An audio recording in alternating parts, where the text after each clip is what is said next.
Good morning, and it really is a great pleasure to be here amongst many friends from my previous life. If Paddy Power was running bets about a year ago, you'd have got great odds on a chemical engineer who was a developer and never worked in the ESB becoming the chief executive of EirGrid. So I probably caused a few glances around what was going on there.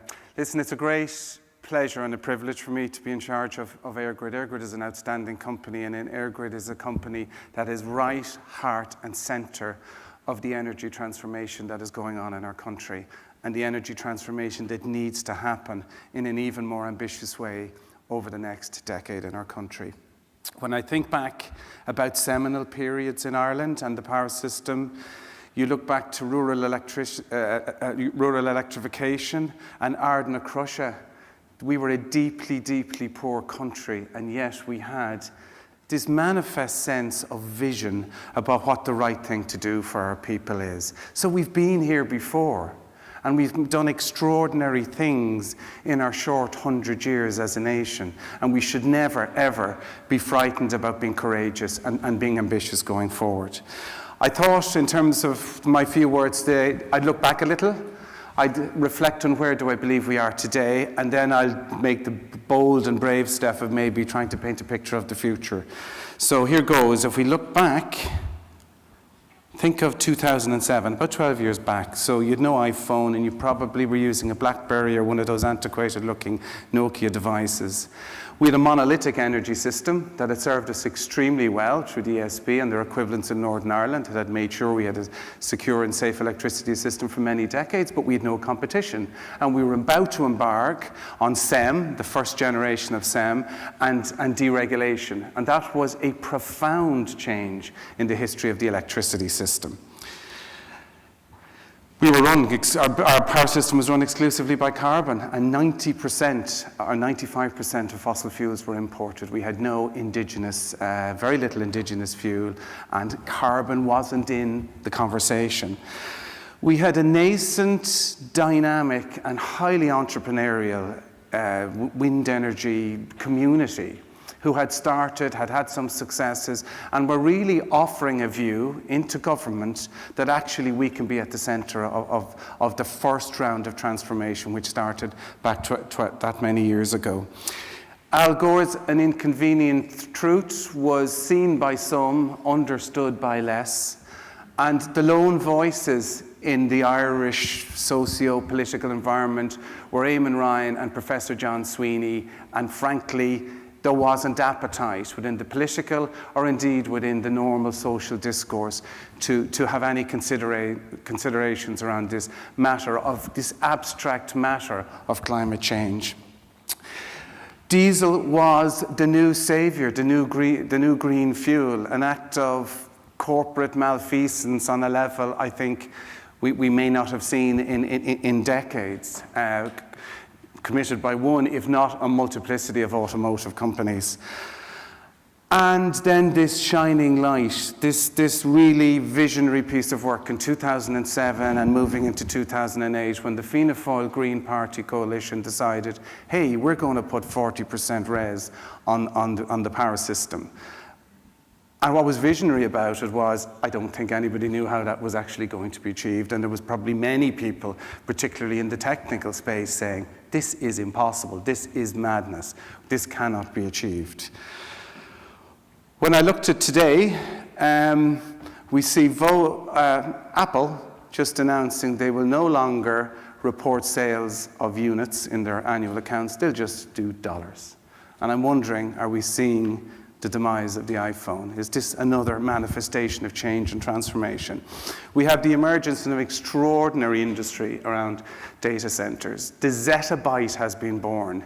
6 trillion bytes. I can't get my head around it. I don't know whether any of you in the audience are. It is mind-blowing, but data centers are now powering business, powering e-commerce, powering data analytics, entertainment, and other sources of data. And lest we get distracted, as people do, and understandably, about data centers and some of what we might call the trivia data that sits in them, Data runs business, data runs health services, data it runs the future of the world, and data centers are a key part of 21st infrastructure and 21st century business.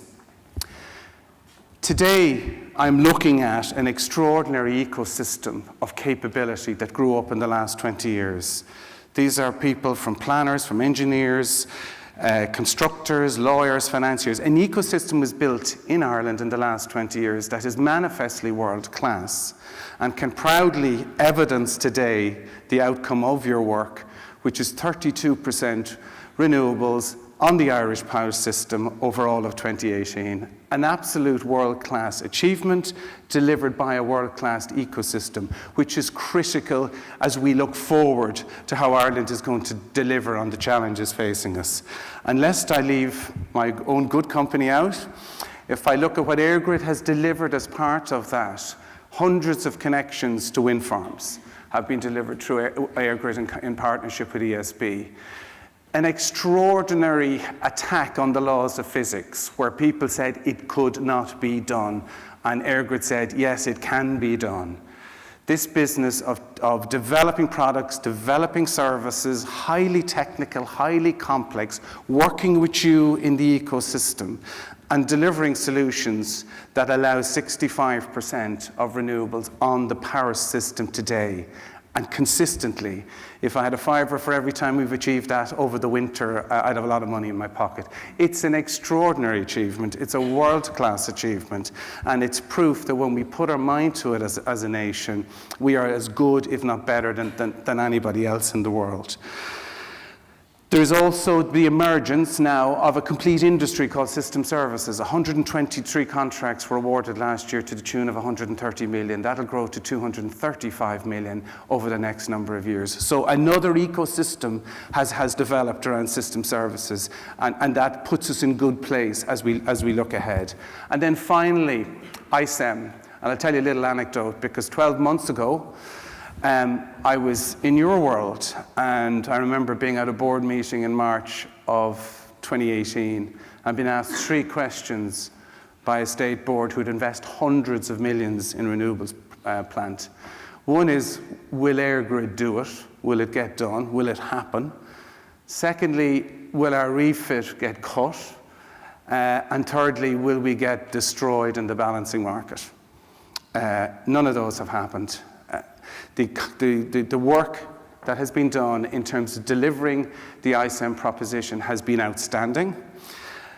I recognize and I want to pay absolute respect to all of the participants in the market. You've delivered, you've been patient, you've been intelligent, you've brought your own systems to bear, and at times the going has been very, very tough in the period since ISEM went live. But we have succeeded, we have delivered. I'm aware there are some issues that have emerged in the balancing market, very, very high prices predicated on certain events. We are committed to looking at those issues and seeing what we can do in consultation with CRU to avoid any, shall I say, unfair or punitive events which might occur in the market. So I want to say thank you for sticking with it, because we got there in the end. And we will remain evolving this system so that it works for the benefit of all, and in particular our consumers. An extraordinary change in Irish sentiment has taken place, in my view, in the last 2 years. I spoke at a conference in Galway in April of 2017. There was no room for climate change in new politics. It just couldn't get onto the table. It couldn't get into the discourse. It couldn't get to the cabinet table. Today, we have the Citizens' Assembly, who have provided extraordinary leadership in painting a picture about what Ireland has to do. And the beauty of the picture they've painted, it's really simple and easy to understand in terms of their recommendations. They're so clear, they're compelling. They have created an enormous momentum into the whole discourse around climate change. The Joint Oireachtas Committee on Climate Change, led by Professor Fitzgerald, has consistently spoke about the need to tax carbon and not give carbon a free ride. And of course, we've had the Intergovernmental Panel on Climate Change, which landed in November of last year, which I think has caused a seismic shock around not just the industry, but around, it's touching people in every walk of life. We've also had the excellent work of the Joint Committee on Climate Change, and I see Timmy's here. I spent an hour and 40 minutes in front of that committee, and it's not often you say this, but it was a pleasure. It was a pleasure because we had people who genuinely wanted to engage, genuinely wanted to listen, and I am very hopeful, quietly confident that their recommendations are going to do the right thing by the people of Ireland. We've had Minister Richard Bruton arrive like a tsunami in terms of the impact he has had about challenging, about asking questions, and about saying we have to fix this. And his notion that it's an all-of-government plan is absolutely probably the best and most incisive perspective he's brought, because this business of putting it, decarbonisation and climate change over there, and it's nothing to do with us over here, he really has shattered that. And of course, I don't know how you feel, but Ireland is a country who has batted above its weight in so many areas, from FDI, to software, on the rugby pitch on Sunday in the Aviva in those first 40 minutes against France. It really hurt me when Taoiseach described us as laggards. And when you see that picture, which was in the Irish Times 2 weeks ago on Saturday, the bar chart, and we were down at something like 4, it hurt, and it should hurt. And we should start to sort of really waken up and say, we can do something about this. And then the Taoiseach, literally out of nowhere, says the kids should go on strike. I mean, an extraordinary statement. It is quite extraordinary what is happening and has happened, even in the last number of months. So the school kids in Ireland are saying, parents, politicians, wake up. It's our generation we're talking about. Extraordinary. And then this lady, Greta Thunberg from Norway, Sweden, thank you. I'm wondering, I think she may have started one of the most powerful movements of the 21st century. We'll wait and see, but it's gathering momentum. It's really, really powerful. So let's look at, lastly, that's not mine, I drive an e-Golf, that's Raymond, that's fine. There was a 680% increase in EV sales in January this year. Something's happening, and by the end of February, more EVs have been sold in Ireland than all of last year. Something's happening, something's clicked. The transport revolution is, I believe, happening. So what next? Looking ahead, I thought I came here with a bit of a scoop, because coming through the corridors of power, I was hearing Resi, no, not 55, not 60, not 65, probably 70 markets coming, but everybody seems to know about it now. So I've been scooped by 2 already. But that's where we're going. And think back to rural electrification. Think back to Resi at 40%. This is what you need. You need that type of leadership. You need that type of conviction. Put it out there. There'll be no coal, oil, or peat on the system. The only question is when. It's going to happen. The question is when. Carbon will be taxed. The only question is when. The offshore community, many of whom are here, are going to deliver a couple of thousand megawatts of projects, I believe, over the next decade at prices people would not have dreamt of a couple of years back. The levelized cost of energy will come right down. A new industry around offshore will be developed. It has to be developed.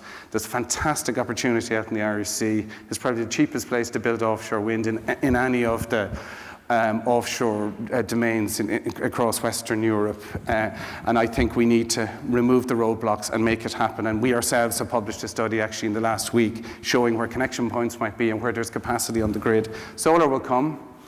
Maybe less on the industrial side and more on the distribution side, but it will come, and maybe not be quite as dramatic in contribution, who knows. Ourselves and ESB working collaboratively, you are going to see extraordinary things happening on the grid in the next 10 years. The deployment of technology, the deployment of new products and services, it is going to be unrecognizable as we go on the journey to achieve upwards of 95 to 100% renewables on the system at points in time, because that's what's going to need to be done if we're to achieve the 70% RESI target. There is a huge re-architecturing of the grid, and I firmly believe by 2030, through EirGrid and ESB, you're going to have a grid architecture in the transmission and the distribution system that no other country in the world is going to have. I would bet at the IWEA conference in 2024-25, everybody here will be driving an EV. Just coming to the end, we've been engaged in a strategic review as a company, which we hope to conclude in June, and we hope to go public on probably around September-ish time. I've had a lot of engagement with our customers and with our stakeholders, and I want to tell you some of the things they've asked of us. They've asked us to be ambitious. They've asked us to provide thought leadership. They've asked us to bring our data into play in a transparent way that allows ourselves and you and other people in the market to be able to come up with new solutions and better solutions and cost-effective solutions. They've asked us to be more customer-focused.